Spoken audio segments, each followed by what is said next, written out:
Hi everybody, and a warm welcome back to Maple Leaf Customs in Switzerland. I'm Andrew, and on the bench today is a 1 to 60 scale Tomica Mazda Savanna RX-7 Racing. Tomica is a Japanese diecast maker, and this particular one came to me all the way from Japan in a mail call from BP Custom Creations. Ben has become a good friend through the hobby, and he sent me several Tomica cars, which is good because I don't often see them in the wild here where I live. So thanks, Ben. I'll do my best to give this one a good facelift with all new paint, decals, interior detail, and an upgraded set of Samed wheels. If you're all set, pour yourself a fresh cup of coffee and let's go. The first thing to notice in the disassembly is what I thought was a blacked out window. Turns out to be kid painted, although rather well, and it did look good with an all black car. I think that was a Sharpie treatment, so I'll have to deal with that. It's already got a sport racing interior. The passenger seat has been removed. There's a NOS bottle in there. That looks cool. I'll give it a new steering wheel. And the plastic base with this suspension means that the original Tomica wheels come out real easily. I'll bag them and save them for another project down the road and put a new set of Samed wheels on later. Everything's in good order and should make for a pretty easy customization job today. According to Wikipedia, the Mazda RX-7 is a front-engine, rear-wheel drive sports car that was manufactured and marketed by Mazda from 1978 until 2002 across 3 generations, all of which made use of a compact, lightweight Wankel rotary engine. Following the introduction of the first turbocharged rotary engine, a new top-end model of the Series 3 RX-7 was introduced in September 1983, with an engine that was rated at 165 horsepower at 6,500 RPM. That's the Savanna Turbo that I'm working on now, and it was short-lived, as the next generation of the RX-7 was about to be introduced. Did you know that the RX-7 made Car and Driver magazine's 10 best list 5 different times? More than 800,000 were manufactured over its lifetime. I was just out of university and starting my career in the early 80s, and a colleague of mine had an RX-7, but he never threw me the keys. I had a brand new Honda Prelude at that time. I remember we were both envious of each other's cars. And yes, I did let him drive mine. Now that it's all shined up, you can see the holes where the bolt-on fenders go in this wide-body racing kit, shaped like a bullet. Coming up soon on my channel, you're going to see this Renault F1 Racer, also from a mail call. And at the end of the month, the 4 Horsemen are sponsoring the 2 Jet C Mars Crawler build. And I can report that work is well underway now on my limited run of 10 55 Chevy Custom Bel Airs, which are going to be for sale at the end of the year. I'm approaching everything in this assembly line style, which seems to be working well. If you like this kind of video, give it a thumbs up, won't you? It won't cost you a thing, and it helps the channel. I'd sure appreciate it. This week's community shout-out goes to Bill's Workbench, and here you'll see not just die-cast restorations, but all kinds of cool gizmos and fix-ups and modifications of hobby equipment I quite enjoyed, and I invite you to follow the link in the description and check it out for yourself. Thanks.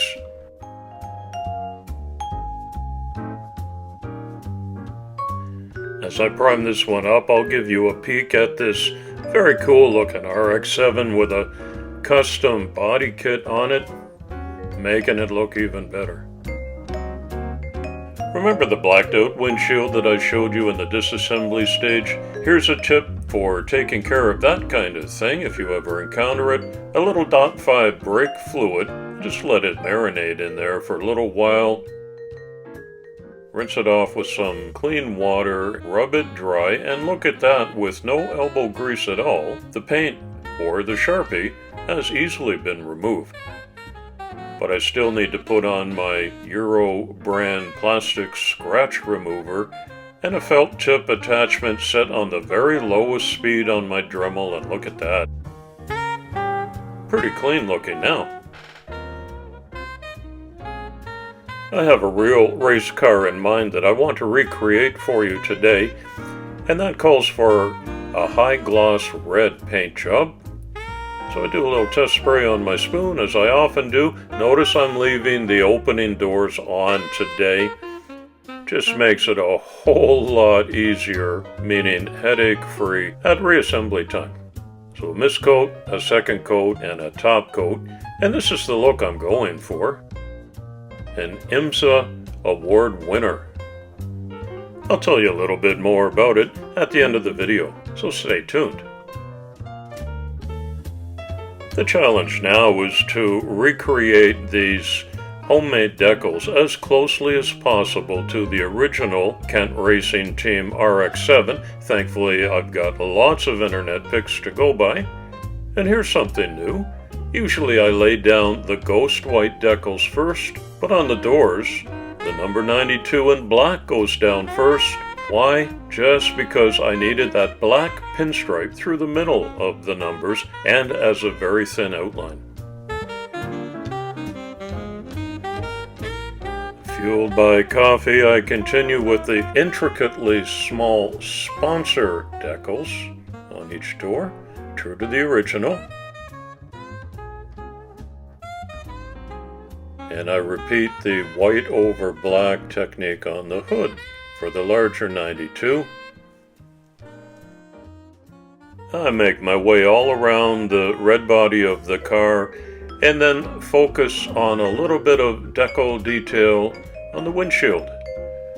The Kent Racing RX-7 had a Firestone logo on the front. I put it in here for a dry fit to check my placement of it. And on the back, I put a Kent Racing Mazda decal that is not part of the original car, but it hides a little windshield crack in the back of mine. Sneaky. Mostly red details on the interior, including some red leather seat trim and steering wheel, and a blue NOS bottle, and chromed up the crossbars in the back that you'll see through the large window.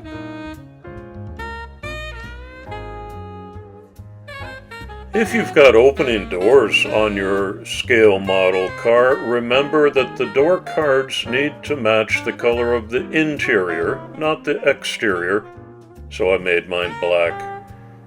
And I picked out some beautiful 5-spoke gold Samed wheels with real rubber on there. They're the same size as the originals. This set is non-lettered, but they still look great. I put a couple of coats of high gloss clear lacquer on the Mazda and left it overnight to dry up and cure properly so it doesn't get covered with my fingerprints here the next day at reassembly. The cleaned up glass no longer blacked out, so it shows the interior off. Both go in.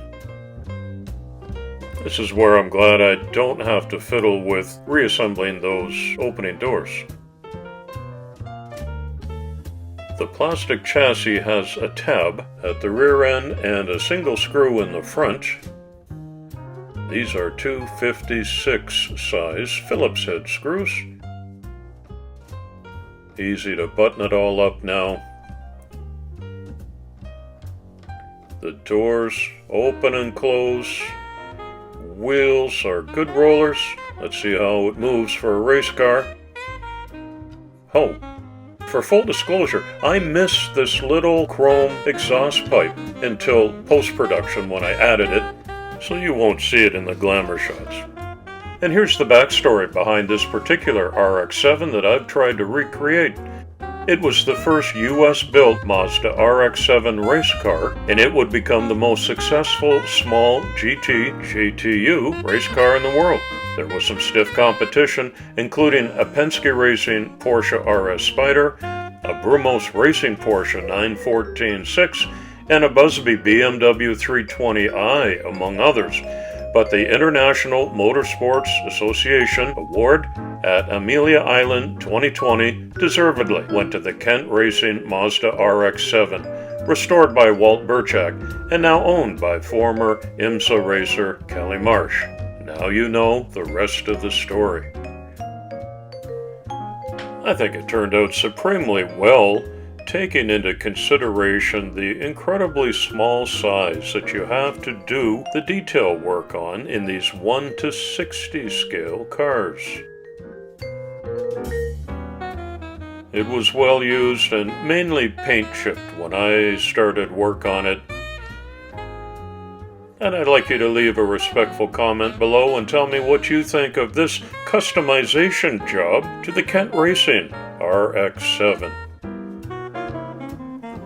The glistening red paint job sets off those gold spoke Samed wheels beautifully. Look at the lights from the diorama dancing off of that.